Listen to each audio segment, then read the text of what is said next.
चलिए नमस्कार। और ये आज हम लोगों का लास्ट टॉपिक है इस चैप्टर पे। ठीक है, लास्ट पार्ट है। पार्ट 1 पार्ट 2 कर चुके हैं आप लोग। अभी तक अगर नहीं देखे तो वहाँ पर जाकर देख सकते हैं। और ये हेलो एल्केन और हेलो एरिन जो चैप्टर हम लोग कर रहे थे ऑर्गेनिक केमिस्ट्री का, ठीक है, ये इसका लास्ट टॉपिक है। और इसमें क्या करेंगे, some halo derivatives and their uses के बारे में करेंगे। ठीक है, ठीक है, ये बोलने का ज़रूरत नहीं है। चलिए कॉपी पेन लेके बैठिएगा। चलिए सबसे पहले एक क्वेश्चन देख लेते हैं। ठीक है, एक रीजनिंग क्वेश्चन। ठीक, क्या बताइए, all through chlorine is an electron withdrawing group yet it is ortho and para detecting in electrophilic aromatic substitution reaction y। ठीक है, इसमें क्या बताइए कि क्लोरीन जो है वो इलेक्ट्रॉन विदड्रॉइंग ग्रुप है, फिर भी ये ऑर्थो और पारा पोजिशन में इलेक्ट्रोफिलिक को अटैच होने देता है, क्यों? ये आपसे क्वेश्चन पूछा गया। ठीक है, क्लियर। तो ये रिएक्शन दिया गया है। ठीक, तो देखिए क्या बताया गया, chlorine withdraws electron through inductive effect. ठीक है, सीधा बात है, ड्यू टू इंडक्टिव इफेक्ट। ठीक है, और रिजोनेंस। ठीक है, due to inductive effect and resonance क्या होता है, ये पॉसिबल होता है। ठीक, इंडक्टिव इफेक्ट में क्या होता है, क्लोरीन क्या होता है, जो इंटरमीडिएट कार्बोकैटायन होता है उसको बैलेंस कर लेता है इलेक्ट्रोफिलिक सब्स्टिट्यूशन रिएक्शन में। ठीक है, आपको याद क्या रखना है कि दो रीजन है। पहला क्या है, दो रीजन है। पहला क्या है, इंडक्टिव इफेक्ट, और दूसरा क्या है, रिजोनेंस। इंडक्टिव इफेक्ट की वजह से क्या होता है, क्लोरीन स्टेबलाइज कर देता है इंटरमीडिएट कार्बोकैटायन को। ठीक है, और रिजोनेंस से क्या होता है, जो हाइड्रोजन होता है, ठीक, वो कार्बोकैटायन को, ठीक है, स्टेबलाइज करके, पहला तो इंडक्टिविटी से डिस्टेबलाइज करता है और फिर रिजोनेंस से स्टेबलाइज कर देता है और ऑर्थो और पारा पोजिशन में, ठीक है, उसको अटैच कर देता है, किसको, इलेक्ट्रोफिलिक को। ठीक, तो सबसे पहले आपको क्या रखना है, ठीक है, इसमें आपको बताना है कि क्लोरीन जो होता है वो दो तरीके के इफेक्ट शो करता है, कि इंडक्टिव इफेक्ट और फिर रिजोनेंस। इंडक्टिव इफेक्ट करके वो क्या करता है, कार्बोकैटायन को डिस्टेबलाइज करता है, और फिर रिजोनेंस का यूज करके कार्बोकैटायन को स्टेबलाइज कर देता है, और फिर ऑर्थो पोजिशन और पारा पोजिशन में अपना डेरिवेटिव्स को बनाता है। ठीक है,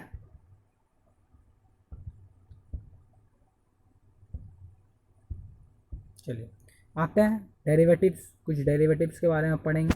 तो पहला हो गया डाइक्लोरोमीथेन। इसका फॉर्मूला क्या, CH2Cl2। ठीक है, तो इसके यूजेज क्या है, it is use as a solvent in paint remover. Paint remover में यूज होता है। It is use as a solvent in propellant in aerosol. Aerosol का प्रोपेलेंट में यूज होता है। It is use in solvent and the process of manufacture of drugs. बहुत सारा दवाई बनाने के लिए जो सॉल्वेंट होता है उसमें यूज होता है। ठीक, अब इसका इफेक्ट देख लेते हैं, हार्मफुल इफेक्ट। ठीक है, it harms the human central nervous system. ठीक है, ह्यूमन सेंट्रल नर्वस सिस्टम को ये हार्म पहुंचाता है। Explore to lower level of it in ear can lead slightly impaired hearing and vision. ठीक है, सुनने में और देखने में अगर लंबा टाइम तक, लोअर क्वांटिटी में भी अगर रहता है, लोअर लेवल में भी रहता है, अगर लंबा टाइम तक हम लोग इसके अंडर में जाते हैं तो हम लोगों को ये प्रॉब्लम हो सकता है। फिर ट्राइक्लोरोमीथेन, जिसको क्लोरोफॉर्म बोलते हैं, इसका फॉर्मूला क्या होगा, CHCl3। यूज क्या होता है, as a solvent for fat, alkaloids, iodine और अदर सब्सटेंस के लिए सॉल्वेंट का काम करता है। In the production of freon refrigerator R22, जो रेफ्रिजरेंट होता है, मतलब जो ठंडा करता है, फ्रीऑन मतलब क्लोरोफ्लोरोकार्बन, R22 को बनाने के लिए इसका ज़रूरत पड़ता है। ठीक है, और ये ठीक है, इसको पहले क्या यूज किया जाता था, जो बेहोश करने के लिए, एनर्जेटिक, ठीक है, एनेस्थेटिक मतलब बेहोश करने के लिए सर्जरी में यूज किया जाता है, लेकिन अब इसको ईथर से रिप्लेस कर दिया गया। मतलब अभी फिलहाल किसका यूज किया जाता है, ईथर का यूज किया जाता है। इसमें इनफैक्ट क्या होता है कि अगर inhaling chloroform vapours depress the central nervous system. ठीक है, अगर हम लोग क्लोरोफॉर्म वेपर को हम लोग अंदर इनहेल करेंगे तो क्या होगा, सेंट्रल नर्वस सिस्टम काम करना बंद कर देगा, जिसके वजह से आदमी बेहोश हो जाता है। Is called damage of liver kidney too, liver और किडनी में भी डैमेज करता है। और chloroform is oxidize slowly oxidized by air in presence of light to an extremely poisonous gas carbonyl chloride phosgene. ठीक है, इसको अगर एयर में ऑक्सीडाइज करते हैं इन प्रेजेंस ऑफ लाइट तो ये क्या होता है, फॉस्जीन में कन्वर्ट हो जाता है।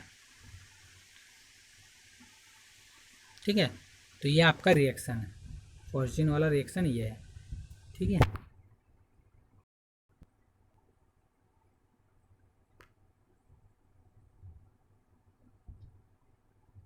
चलिए आइडोफॉर्म, आइडोफॉर्म क्या used as an antiseptic, antiseptic में इसका यूज होता है, एंटीसेप्टिक है, ठीक है। फिर टेट्राक्लोरोमीथेन CCl4, इसका यूज क्या है, use in the manufacture of refrigerant and propellant in aerosol can, use as feed stock in the synthesis of CFCs and other chemical, other chemical बनाने में भी इसका यूज होता है। इफेक्ट क्या, डिप्लेट इन ओजोन लेयर, जब CFC बनाने के लिए यूज होगा तो ओजोन लेयर को तो नुकसान पहुंचाएगा ही। और can make heart beat irregularly और स्टॉप, अगर लंबा टाइम तक लेंगे तो हार्ट बीट को क्या कर सकता है, रोक सकता है, हार्ट अटैक आ सकता है इसका यूज, मतलब लंबा टाइम तक अगर हम लोग इसके इन्फ्लुएंस में रहेंगे तो, ठीक है। फ्रीऑन्स, फ्रीऑन्स क्या, the chlorofluorocarbon compounds of methane and ethane is known as freon, ठीक है। क्लोरोफ्लोरोकार्बन है, इसका यूज क्या होता है, use in aerosol propellant, refrigeration and air conditioner purpose, AC में, रेफ्रिजरेटर में इसका यूज होता है। इफेक्ट क्या होता है, ओजोन लेयर को ख़त्म कर देता है। और कॉमन क्या है, कुछ एक कॉमन का नाम क्या है, फ्यूरॉन 12, इसका फॉर्मूला क्या होता है, CCl2F2, ठीक है। ये एक कॉमन क्लोरोफ्लोरोकार्बन है, ठीक है, फ्यूरॉन 12, इसका फॉर्मूला क्या, CCl2F2। DDT, ठीक है, डाइफिनाइल ट्राइक्लोरो इथेन, ठीक है। ये यूज क्या होता है, यूज एन इंसेक्टिसाइड, ठीक है, इंसेक्टिसाइड में इसका यूज होता है, ठीक। सबसे पहले इसको कब बनाया गया था, 1873 में स्विट्जरलैंड में इसको इन्वेंट किया गया था, और 1973 में US इसको बैन कर चुका है, लेकिन अभी भी बहुत सारा कंट्री में इसका यूज होता है, ठीक। इससे क्या होता है, जो मच्छर उच्छर मारने के लिए घर में पहले स्प्रे करने नहीं आता था, तो वहीं DDT है, ठीक है। तो इसका डायग्राम देख लेते हैं, क्या होता है DDT का डायग्राम, ठीक है।